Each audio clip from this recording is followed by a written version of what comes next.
Hello मेरे प्यारे बच्चों, कैसे हैं आप सभी। Hope all are you doing great. मैं धर्मेंद्र सिंह गुड़िया स्वागत करता हूं आप सभी का एक बार फिर से आपके अपने YouTube channel easy to learn पर। बेटा मैंने आपको बोला था कि हम क्वेश्चन आंसर जो है इसको कंप्लीटली डील करने वाले हैं, तो आज एक और वीडियो लेक्चर इसी के ऊपर मैं लेकर आया हूँ। इससे पहले वाले वीडियो लेक्चर में हमने प्रोज से रिलेटेड जितने भी क्वेश्चन थे अप्रोक्सीमेट 40+ यानी 45 क्वेश्चन आंसर हमने वहां पर डील कर लिए। सारे आंसरों को मैंने अच्छे तरीके से समझाया। इसमें हम आज से जो अपना पोएट्री वाला सेक्शन जो है इसको हम देखने वाले।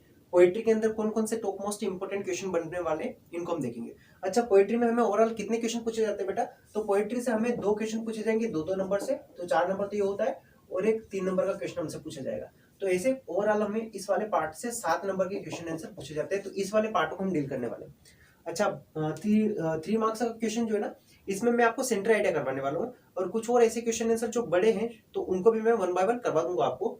अभी हम आज के इस वीडियो में सिर्फ 2 नंबर के जो क्वेश्चन आंसर है टॉप मोस्ट इंपोर्टेंट उनको डील करने वाले हैं, कि कैसे हम इनको आसानी से याद कर सकते हैं और कैसे इनके पूरे नंबर हमें मिल जाएंगे। ये सारे के सारे क्वेश्चन आंसर उन बच्चों के लिए काफी मोस्ट इंपोर्टेंट बनेंगे बेटा जिनको क्वेश्चन आंसर याद करने में दिक्कत आती है या बड़े आंसर उनसे याद नहीं हो रहे। तो मैंने इन सबको शॉर्ट बनाया है, काफी शॉर्ट आंसर आपको यहाँ पे मिल जाएंगे। साथ साथ में आपको आइडियाज मिल जाएगा कि प्रश्न में से हमें कौन से वाले पार्ट को उठा के रखना है। कोई स्पेलिंग बड़ी होगी, दिक्कत वाली होगी, तो उसको भी मैं यहाँ पर डील करवा दूंगा। इस चैप्टर के अंदर बेटा हमें एक तो डस्ट ऑफ स्नो और एक और पोएम इसी की फायर एंड आइस, इसको हमें क्या करना है, डील करना है। ये दोनों की दोनों पोएम है जो है अपना बेटा रॉबर्ट फ्रॉस्ट जो है, इन्होंने इन दोनों पोएमों को लिखने का काम किया। ठीक है, ये हमें पता होना चाहिए कि कौन सी पोएम को किसने लिखा है। क्यों पता होना चाहिए बेटा? ये कहाँ कहाँ पूछा जा सकता है। एक तो एक्सट्रैक्ट के अंदर हमारा एक एक्सट्रैक्ट आता है, उसमें पूछेगा वो, है ना। इसके बाद अपना एमसीक्यूज आता है, तो इसमें भी अपना एक क्वेश्चन ऐसा हो सकता है जो पोइट बेस हो। 2 जगह हो गया। और एक और जो है वो अपना क्वेश्चन आंसर जब हम लिखते हैं ना, 3 नंबर में अपना जो सेंटर आइडिया आएगा, तो वहां पर भी हमें ये पोएम और पोइट के नाम जो है वो इंपॉर्टेंट रहेंगे, वो हमें याद होना चाहिए। पोएम और पोइट के नाम के ऊपर मैंने एक पूरा वीडियो बना रखा है सेपरेट, अलग ही 5 मिनट के आसपास का है, जिसमें मैंने सारे ही पोएम 10th के और उनके पोइट को एक ट्रिक के द्वारा एक सॉन्ग के टाइप में एक स्टेटमेंट, छोटे छोटे बातें को याद करके मैंने क्या करवाया, उसको अच्छे से याद करा रखा है। तो उसको आप देख लेना, तो आपको सारे ही पोएम और पोइट के नाम अच्छे से समझ में आ जाएंगे। पहले प्रश्न को देख लेते हैं कि what is dust of snow. ये डस्ट ऑफ स्नो क्या है, और फिर एक और लिखा है कि व्हाट डज पोइट से, यानी पोइट क्या कहता है, हैज चेंज्ड हिज मूड, यानी कौन सी बात ऐसी हुई है, कौन सी ऐसी घटना घटित हुई है जिससे अपना पोइट जो है उसका मूड चेंज हो गया बेटा। ठीक है, और तीसरा है कि how has the poets mood change, और पोइट का मूड जो है वो कैसे चेंज हुआ है, मतलब पहले क्या फील कर रहा था और बाद में क्या फील कर रहा है। अब मैं थोड़ी सी इसकी स्टोरी लाइन बता दूं इस पोएम की। छोटी सी पोएम है अपनी डस्ट ऑफ स्नो। इसमें होता क्या है, पोइट जो है अपना रॉबर्ट फ्रॉस्ट, वो एक पेड़ के नीचे बैठा हुआ है। पेड़ का नाम है बेटा हेमलॉक ट्री, इसको बोला जाता है, और इसको पॉइजनस मतलब विषैला पेड़ माना जाता है। उस पेड़ के नीचे बैठा हुआ है, दुखी है, परेशान है, हताश है, निराश है। अब होता क्या है कि कुछ समय बीतने के बाद ऊपर से एक छोटा सा डस्ट, डस्ट बोले तो धूल का पार्टिकल, किसका बेटा, स्नो। स्नो यानी होती है बर्फ, बर्फ का एक छोटा सा टुकड़ा उसके ऊपर आके गिरता है। और जैसे उस टुकड़े को देखते हैं पोइट अपने, तो उनके माइंड में एक आइडिया क्रिएट होता है, एक थोड़ा सा उनका माइंडसेट जो परिवर्तित होता है, और सोचता है कि यार डस्ट ऑफ स्नो, यानी डस्ट पहले स्नो की क्या होगी, बड़ी होगी। इतनी बड़ी, अगर हम मान लें कितनी बड़ी डस्ट है, इस कोए ने अपने मुंह में पकड़ रखी थी, और ये धीरे धीरे धीरे धीरे पिघलती पिघलती क्या होगी बेटा, बिल्कुल छोटी हो गई, उस कोए के मुंह से क्या होगी, छिटक के नीचे गिर गई। यानी वो ये सोचते हैं कि ऐसे अपना समय भी है, हमारे पास पहले बहुत सारा समय होता है, लेकिन धीरे धीरे धीरे धीरे वो क्या हो जाता है, खत्म होता जाता है, और एक ऐसा मोमेंट आता है जिसमें हमारे पास समय ही नहीं बचता है। तो ये उन्होंने सोचा कि ये मेरा समय जो मैं यहाँ इस पेड़ के नीचे बैठ के क्या कर रहा हूँ, व्यर्थ गंवाने का काम कर रहा हूँ, इसको वेस्ट करने का काम कर रहा हूँ। मेरे को इस जो टाइम जो है इसको क्या करना चाहिए, यूटिलाइज करना चाहिए, अच्छे से उपयोग करना चाहिए। और वहां से उनका मूड जो चेंज हो जाता है। वो पहले सैडनेस के साथ में भरे हुए थे, अब मूड चेंज होकर वो काय में चेंज हो जाता है बेटा, हैप्पीनेस में, और अपने कामों को अच्छे से वो करना शुरू कर देते हैं। यही अपना पोएम का मेन एसेंस है। आंसर जो लिखा है वो ये लिखा है कि the dust of snow is a fine particle of snow. यानी डस्ट ऑफ स्नो जो है ना, ये क्या है बेटा, एक फाइन पार्टिकल है। फाइन पार्टिकल मतलब एक बहुत ही अच्छा सा टुकड़ा है। पार्टिकल बोले तो टुकड़ा है इसका बेटा, स्नो का। स्नो बोले तो बर्फ का एक क्या है, टुकड़ा है। क्या है बेटा, ये डस्ट ऑफ स्नो। ये डस्ट ऑफ स्नो क्या है बेटा, ये जो अपना स्नो जो है इसका एक पार्टिकल है। आगे लिखा है द शोवर, यानी गिरना। शोवर का मतलब क्या होता है बेटा, गिरना। Of the dust of snow has change poets mood, यानी पोइट का मूड कैसे चेंज हुआ। दूसरा प्रश्न पूछा था ना कि व्हाट डज द पोइट से हैज चेंज हिज मूड, यानी कौन सी बात ऐसी होती है जिससे पोइट का मूड वो चेंज हो जाता है। ये रहा यहाँ पर कि the sudden shower of the dust of snow. यहाँ पर मैंने सडन हटा दिया, सिर्फ शोवर लिखा है, क्योंकि स्पेलिंग दिक्कत फिर होती है, बहुत सारों को दिक्कत आती है इसको याद करने में, मैंने हटा दिया। मैंने हर एक आंसर को जितना छोटा हो सकता है, एज मच एज पॉसिबल, जितना संभव हो उतना छोटा मैंने करने का काम किया इसमें। तो लिखा है कि shower of the dust of snow, यानी डस्ट ऑफ स्नो जो है इसका शोवर यानी गिरना, हैज चेंज पोएट्स मूड, इसने क्या कर दिया बेटा, पोएट के मूड को चेंज कर दिया है फ्रॉम सैड टू हैप्पी, यानी कैसे बेटा, पहले सैड थे वो और अब काय में चेंज हो गया बेटा, हैप्पीनेस में। ठीक है, तो ये अपना पहला क्वेश्चन हो जाएगा। देन आगे बढ़ते हैं, सेकंड क्वेश्चन लिखा है अपना इसने कि what are the two negative power that can destroy the world, यानी कौन सी दो ऐसी नेगेटिव पावर है जो वर्ल्ड को डिस्ट्रॉय कर सकती है। अच्छा, वर्ल्ड को डिस्ट्रॉय करने से रिलेटेड हमारी एक ही पोएम है पूरे ही सिलेबस के अंदर, उसका नाम है बेटा अपना फायर एंड आइस। ठीक है, और इस पोएम को किसने लिखा है बेटा, अभी मैंने बताया कि ये पोएम जो है डस्ट ऑफ स्नो के साथ में दी गई है। ये दोनों पोएम सेम पोएम है और किसने लिखी है, एक ही बंदे ने लिखी है बेटा, रॉबर्ट फ्रॉस्ट नाम की। ठीक है, तो ये हो गया। अब हमने प्रश्न समझ लिया कि what are the two negative power, यानी कौन कौन सी ऐसी दो नेगेटिव पावर है that can destroy the world, जो संसार को क्या कर सकती है बेटा, तबाह कर सकती है, नष्ट कर सकती है। तो हमने लिखा है कि एक तो फायर और एक और क्या बेटा, ice are the two negative power, ये दो नेगेटिव पावर है, ये यहां से लिख दिया मैंने, are the two negative power that can destroy the world, पूरा ऐसा ऐसा मैंने डिट्टो पीछे से छाप दिया है। तो इसको तो याद करना बहुत इजी हो जाएगा आपको, क्योंकि इसमें सिर्फ पोएम का नाम याद रखना है कि फायर एंड आइस, यही दो क्या है बेटा, नेगेटिव पावर है जो संसार को क्या कर सकते हैं, डिस्ट्रॉय कर सकते हैं। अच्छा, कभी क्या होता है कि ये प्रश्न 3 नंबर में भी पूछ लेता है, तो आप सोचोगे सर इतना सा लिख के आ जाएंगे तो हमें 3 नंबर मिल जाएगा इधर, तो मैं बोलूंगा कि नहीं मिलेगा। अगर इतना ही लिख के आओगे तो आपको कम से कम 1 से 2 नंबर तक आपको दे देंगे वो। अगर आपकी कंडीशन बहुत ज्यादा वीक है और आपको पासिंग मार्क्स के लिए ज्यादा नंबर चाहिए तो आपको 2 नंबर तक दे देंगे वो।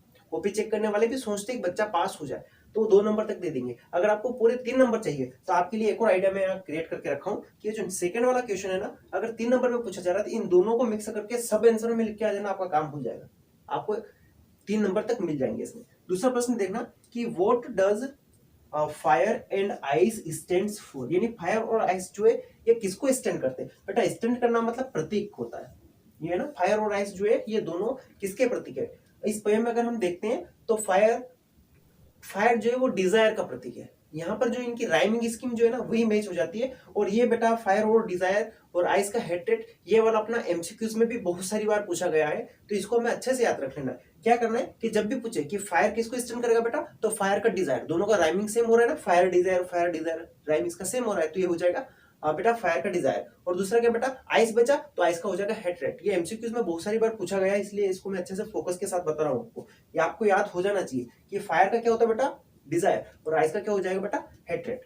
चलो देखते हैं इसको कि what does fire and ice stands for. तो हमने लिखा है कि अकॉर्डिंग टू द पोएट, इन कवि के अनुसार, और पोएट को ने अभी मैंने बताया कि डस्ट और फायर रोबोट ले गया तो Robert Frost. According to the poet Robert Frost fire stands for, अभी बताया मैंने, डिजायर, ठीक है, and ice stands for hatred.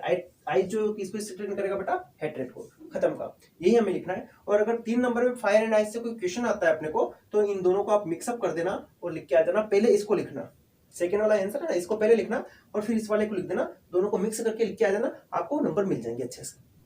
अच्छा, इसमें देख ले तो थोड़ा सा कि स्पेलिंग मिस्टेक में कहा, जो कोई बड़ी स्पेलिंग है जो डाउटफुल है तो उसको हम देख लेते हैं। अब पहले आंसर को हम देखते हैं, तो इसमें पार्टिकल है बेटा, पार्टिकल कर लो इसको, तो पार्टिकल, PAR, PARTICL और CL। और इसके बाद और देखें तो शोवर भी एक स्पेलिंग ऐसी बनेगी, तो इसको 2 टुकड़ों में कर लो, शोवर। देन इसके बाद आगे चलते हैं, तो और तो इसमें कोई स्पेलिंग नहीं है, चेंज तो क्वेश्चन में से हमें मिल जाएगा, और सैड और हैप्पी तुम कर लोगे। इसके बाद इसको देखो कि व्हाट आर द, इसमें तो इसमें क्या बेटा, सेकंड वाले क्वेश्चन में अपना डिफिकल्ट स्पेलिंग जो है वो इसमें तो कुछ भी नहीं, क्योंकि हमें फायर और आइस ही हमें इसमें याद रखना है। इसकी बात करें तो इसमें अपना कोई स्पेलिंग डाउटफुल नहीं बनेगी। अकॉर्डिंग देख लेना, एक कोर, ठीक है, कोर ओर्डिंग, एक कोर ओर्डिंग ऐसे कर लेना इसको। इसके बाद पोएट रॉबर्ट फ्रॉस्ट की स्पेलिंग तो कर ही लेना आप, रोबर्ट, ठीक है, और फ्रॉस्ट, ठीक है। इसके बाद डिजायर देखना, DESIRE, DESIRE, डिसियर। अच्छा, इसको ऐसे कर सकते हैं, डिसिर, डिसिर, डिजायर को ना बोल के हम क्या बोलेंगे, डिसिर। अच्छा, किसी के सामने बोलना हो तो हम डिजायर ही बोलेंगे, लेकिन हमें स्पेलिंग को अगर बनाना हो तो डिसिर लिख देंगे, DESIRE, डिसिर, ठीक है, ये हो जाएगा। इसके बाद आइस स्टैंड्स फॉर हेट्रेट हो ही जाएगा, हेट्रेट, ठीक है, HATRED, हेट्रेट। तो इस टाइप से हमारे 3 क्वेश्चन आंसर हो गए। नेक्स्ट अगले वाले क्वेश्चन पर चलते हैं। चलिए बेटा, इसके बाद पोएम आती है अपनी टाइगर इन द जू। इस पोएम को किसने लिखा बेटा, टाइगर इन द जू, मैं लिख देता हूँ इसको, ठीक है, आप समझ लेना है। पोएम जो है मैं लिखने की जगह नहीं बची यहाँ पर, तो मैं बता देता हूँ आपको। टाइगर इन द जू नाम की एक पोएम है, इसका थोड़ा सा समरी हम देख लेते हैं। तो इस पोएम को लेस्ले नॉरिस नाम का बंदा जो है, पोएट जो, उसने इसको लिखने का काम किया है। इसमें होता क्या है कि एक टाइगर जो है वो किसके अंदर बेटा, केज के अंदर, जू जो होता है ना उसके अंदर जो केज होता है, पिंजरा, उसके अंदर वो टाइगर है।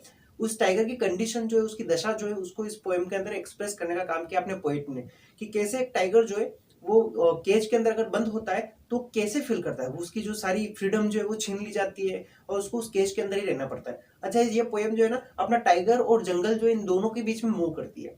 ठीक है, पहले स्टेज में बताया गया है कि टाइगर जो बेटा जू के अंदर है, फिर अगले वाले स्टेज में उसको ले जाया जाता है कि जब भाई जंगल में कैसा होता है वो टाइगर, फिर उसको लाया जाता है कि अपना ये जो जू के अंदर है ना, तो टाइगर क्या फील कर रहा है, फिर उसको फिर जंगल की तरफ मूव करवाया जाता है। तो ये पोएम जो है ऐसे मूव करती है, टाइगर को जंगल में और टाइगर को इस केज के अंदर बताया जाता है कि वो कहां पर ज्यादा बेटर फील करेगा। अगर हम बात करते हैं केज के अंदर, तो केज के अंदर टाइगर जो है ना बिल्कुल सेल्फ हेल्पलेस, पावरलेस, फियर से भरा हुआ दिखता है हमें, वो कुछ कर नहीं सकता एक्टिविटीज। लेकिन अगर वो जंगल में होता है तो अपनी सारी एक्टिविटीज जो वो करता है, वो लोगों को डराने का काम करता है, वो एकदम फ्रीडम के साथ में इधर उधर घूमता है और एकदम हेल्थी लाइफ अपना वहां पर जीने का काम करता है। तो यही पोएम है इसकी, और कुछ भी नहीं इसके अंदर। हम पहले क्वेश्चन के ऊपर चलते हैं, तो लिखा है अपना कि how does the tiger feel. अच्छा, फील भी आ सकता है, एक्ट भी आ सकता है, मूव भी आ सकता है। मैंने दो तीन क्वेश्चन को मिक्स करके लिखवाया है इसको, इसलिए सबका एक करके हमने लिखा है। तो आपको एक्ट, फील, मूव कुछ भी दिखे तो आपको यही आंसर करके आना है। पीछे भी अपना जू या केस दोनों में से कुछ भी दिख जाए तो हमें यही आंसर लिख के आ जाना है।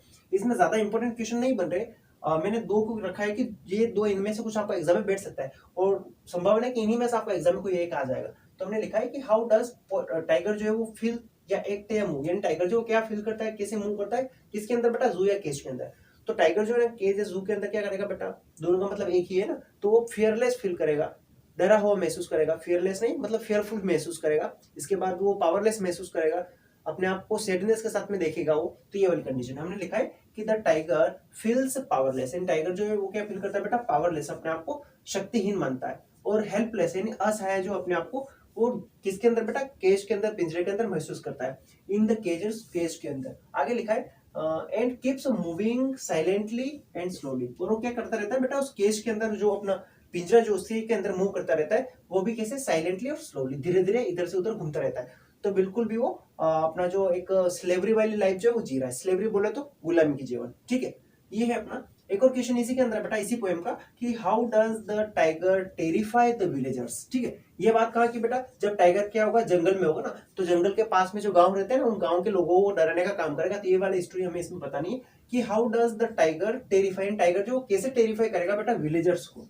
तो विलेजर्स जो है ना वो गांव के पास में जाके दूर से दहाड़ना शुरू कर देगा। ठीक है, और अगर कोई लोग दिखेंगे तो उनकी तरफ अपने जो दांत जो है ना, निकुले दांत उनको दिखाएगा वो, और घुर्राएगा उनके ऊपर। तो ये वाली कंडीशन है, ऐसे करके वो विलेजर्स को डराने का काम करेगा। तो हमने लिखा है कि the tiger terrifies the villager, यानी टाइगर जो है वो क्या करेगा, टेरिफाइज करेगा। टेरिफाइज क्योंकि बेटा यहाँ पर डस था और ये टेरिफाई है, इस वाई से पहले क्या है बेटा, यहाँ पर एफ है, कंसोनेंट है, इसलिए मैंने आईएस लगा रखा है। The tiger terrifies the villagers, इन टाइगर जो है विलेजर्स को क्या करेगा, टेरिफाई करने का काम करेगा।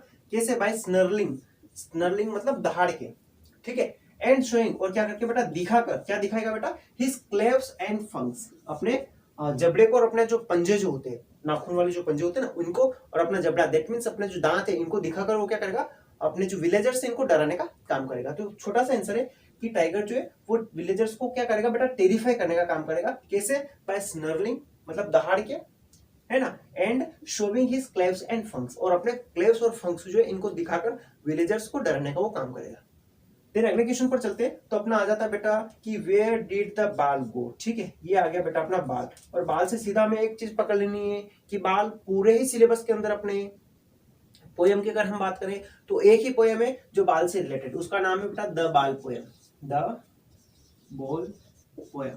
ठीक है, ये पोयम है, और इस पोयम को लिखा किसने बेटा, जॉन बेरीमैन ने। किसने लिखा बेटा, जॉन बेरीमैन, जॉन बेरीमैन, इसने इस पोयम को लिखा है, अपने पोइट है इसके। और इसको याद करने का सीधा सा तरीका क्या बेटा, कि बेरीमैन के बाल ही नहीं है, इस टाइप से हम याद कर लेंगे, बेरीमैन के बाल ही नहीं। अच्छा, क्यों जरूरी है, मैं अभी बता चुका हूं आपको कि ये एमसीक्यूज में पूछा जा सकता है, एक्सटेक्ट में भी पूछा जा सकता है, और हमारे क्वेश्चन आंसर में भी ये इंपॉर्टेंट बन सकता है, इसलिए मैं बता रहा हूं आपको। स्टोरी क्या है बेटा, इसमें एक लड़का जो होता है वो अपने बाल के साथ में खेल रहा होता है, बॉल मतलब गेंद जो है उसके साथ में खेल रहा होता है। वो खेलते खेलते वो बॉल जो है उछल के क्या हो जाती है, स्ट्रीट से दौड़ती दौड़ती क्या हो जाती है, पानी के अंदर जाके गिर जाती है। अब लड़का उसके पीछे पीछे दौड़ के उस पानी के पास में जाके खड़ा हो जाता है। अब वो तो पानी के अंदर जाने से रहा नहीं। ठीक है, तो वो वहीं पर दूर खड़ा है, उसको पानी के अंदर बॉल को पड़ा हुआ देख रहा है। अपने आप में सैडनेस भर गया उसके मन के अंदर कि भाई क्या मेरी जो बॉल खो गई है, जो मेरा उसका जो उस समय के लिए क्या है सबसे फेवरेट खिलौना वही है कि भाई बॉल के साथ में खेलना। तो छोटे बच्चे आज भी क्या है बॉल के साथ खेलना बहुत ही ज्यादा पसंद करते हैं। तो उसका जो फेवरेट चीज है वो क्या चली गई बेटा बॉल के अंदर, अब उससे दूर हो गई वो। अभी कुछ समय बाद पहले उसके पास में थी, उसके साथ में उसकी बॉल की यादें जुड़ी हुई थी, वो कैसे खेल रहा था, कैसे शॉट लगा रहा था, सारी चीजें उसके साथ में जुड़ी हुई थी। लेकिन एक क्षण के अंदर वो बॉल जो है पानी के अंदर चली जाती है और उसकी सारी जो खेलने से रिलेटेड जो मेमोरी है वो पानी में चली जाती है, यादें जो है पानी में चली जाती है। अब वहीं पर पोइट भी बैठा हुआ है, अगर पोइट चाहे तो उस बच्चा जो इसको समझा सकता है, बहला सकता है, पूछला सकता है कि भाई एक काम करते हैं, मैं तेरे को नहीं बोल दिलवा दूंगा, तू उदास मत हो, सैडनेस के साथ मत भर जा, अपना सैडनेस मत फील कर अपने आप में। बोल का तो सिर्फ एक ही डीम लगेगा ना, 1 डी में नहीं बोला जाएगी, ऐसा वो पोइट बोल सकता है। लेकिन पोइट ऐसा नहीं बोलता है, क्यों? क्योंकि पोइट चाहता है कि बच्चा जो है खुद रिस्पॉन्सिबल बने, समझे अपनी रिस्पॉन्सिबिलिटीज को, कि इस संसार के अंदर बहुत सारी ऐसी मटेरियलिस्टिक थिंग है जो हमारे साथ में जुड़ी रहती है एक समय के साथ में, लेकिन कुछ समय ऐसा परिवर्तित होता है, उसके साथ में वो चीजें हमसे दूर होती जाती है। तो ये हमें ये जो है ना, ये बात पोएट जो उस बच्चों को समझाना चाहता था, यही इस पोएम का मेन एसेंस है। अपना पहला प्रश्न लिखा है कि वेयर डिड द बॉल गो, यानी बॉल जो कहां चली गई, तो हमने लिखा है कि द बॉल वेंट, डिड था ना इसलिए मैंने वेंट लिख दिया, वेंट ओवर द वाटर, यानी बॉल जो है वाटर के अंदर चली जाती है। अच्छा, इसमें एक और अपना कि what does in the world of possession mean, यानी वर्ल्ड ऑफ पोसेशन का मतलब क्या बेटा, ये हमें बताना है। वर्ल्ड ऑफ पोसेशन का मतलब ये होता है, पोसेशन मतलब अपने पास जो धन संपदा वैभव संपत्ति जो हमारी होती है उसको बोलते हैं हम पोसेशन। ठीक है, तो हमारे पास जो पोसेशन है ना, इसका मतलब क्या है, और ये पोएम के अंदर क्या इसने एक्सप्रेस करने का काम किया अपने जो पोइट है इन्होंने, तो यूं होता है कि संसार जो है ना, इसके अंदर क्या है, हर एक व्यक्ति के पास कुछ न कुछ संपत्ति है, कुछ न कुछ बिलोंगिंग्स है, कुछ न कुछ ऐसी चीजें है जो उसकी अपनी है, उनके साथ में उनका क्या है बेटा क्लोज कनेक्शन है। लेकिन बेटा एक समय ऐसा आता है जिसमें क्या होता है कि वो क्लोज चीजें जो उनकी पास की चीजें, जो उनकी बिलोंगिंग, जो उनकी प्रिय चीजें, वो क्या हो जाती है, उनसे छीन जाती है, खो जाती है, गुम जाती है, लॉस्ट हो जाती है। अब क्या होते हैं लोग उसके ऊपर दुखी होने का काम करते हैं। हमें दुखी नहीं होना है, हमें उनके लॉस को बियर करने की कोशिश करना है। हाँ, हो गया जो हो गया, हमें आगे बढ़ना है, ये हमें सीखना है। तभी हमने लिखा है कि वर्ल्ड ऑफ पोसेशन का मतलब क्या है, तो लिखा है बेटा कि the world of possession means, यानी वर्ल्ड ऑफ पोसेशन जो है इसका मतलब क्या है कि द वर्ल्डली थिंग्स, यानी संसारिक चीजें जो है यही वर्ल्ड ऑफ पोसेशन है। वर्ल्ड ऑफ पोसेशन क्या बेटा, कि जो संसारिक चीजें जो हमारे पास कंफर्ट की चीजें हो, सारी की सारी क्या बेटा अपने पोसेशन है। आगे लिखा है दैट बिलोंग्स टू अस, जो कि हमसे जुड़ी हुई है। द वर्ल्ड ऑफ पोसेशन क्या बेटा, कि वर्ल्डली थिंग यानी संसारिक चीजें, दैट बिलोंग्स टू अस, वो किससे जुड़ी है बेटा, हमसे जुड़ी हुई है। There can be lost, sorry this can be lost, वो चीजें क्या हो सकती है, हमसे खो सकती है। As boy has lost the ball, जैसा कि उस लड़के ने क्या कर दिया था बेटा, अपना बॉल खो दिया था, ऐसे ये चीजें जो हमारे पास मटेरियलिस्टिक थिंग है, ये सारी की सारी चीजें हमसे क्या हो सकती है बेटा, खो सकती है। यही वर्ल्ड ऑफ पोसेशन है। समझ में आया होगा आपको, एक बार इसको पलटी कर देते हैं कि भाई वर्ल्ड ऑफ पोसेशन क्या है। तो हमने लिखा है कि the world of possession means क्या होता है बेटा, कि वर्ल्डली थिंग्स होती है। वर्ल्ड ऑफ पोसेशन का मतलब क्या होता है बेटा, संसारिक चीजें होती है, वर्ल्डली थिंग्स होती है। दैट बिलोंग्स, जो कि जुड़ी हुई है, अस। वर्ल्ड ऑफ पोसेशन मतलब वो चीजें जो हमसे जुड़ी हुई है। आगे लिखा है दिस कैन बी लॉस्ट, ये चीजें क्या हो सकती है बेटा, खो सकती है। As boy has lost the ball, जैसा कि उस लड़के ने क्या किया है, बॉल खोई है, ऐसे ही हमारी संसारिक चीजें भी हमसे क्या हो सकती है, खो सकती है। ठीक है, तो ओवरऑल हमने आज इस वीडियो के अंदर कितने 7 क्वेश्चन आंसर को डील कर लिए। हमने एक तो द स्टॉप स्नो अपना, फायर एंड आइस ये पोएम है रॉबर्ट फ्रॉस्ट की। इसके बाद बेटा अपना tiger in the zoo, Leslie Norris ने इसको लिखा है। इसको याद करने का तरीका क्या हो जाएगा बेटा, कि नॉरिस को टाइगर खा गया, इस टाइप से हम इस स्टेटमेंट को याद करके इसकी पोइट और पोएम को याद कर लेंगे। 2, इसके बाद हमने बाल पोएम को पढ़ लिए। इन 3-4 पोएमों को हमने इस वीडियो के अंदर पढ़ा है। नेक्स्ट वीडियो में जो बची हुई सारी की सारी पोएमों को मैं एक ही साथ एक ही वीडियो में फिनिश करवा दूंगा। तो ये 2 वीडियो जो अपने शॉर्ट आंसर में पोएट्री के बन जाएंगे। करते हैं इस वीडियो को यहीं पर फिनिश, मिलते हैं नेक्स्ट वीडियो लेक्चर में। तब तक के लिए जय हिंद जय भारत। पढ़ते रहिए, हंसते रहिए, मुस्कुराते रहिए, पर अच्छे से अपनी एग्जाम की प्रिपरेशन करिए। बहुत ही अच्छे नंबर हमें सिक्योर करने एग्जाम में। इसी उम्मीद के साथ मिलते नेक्स्ट वीडियो में।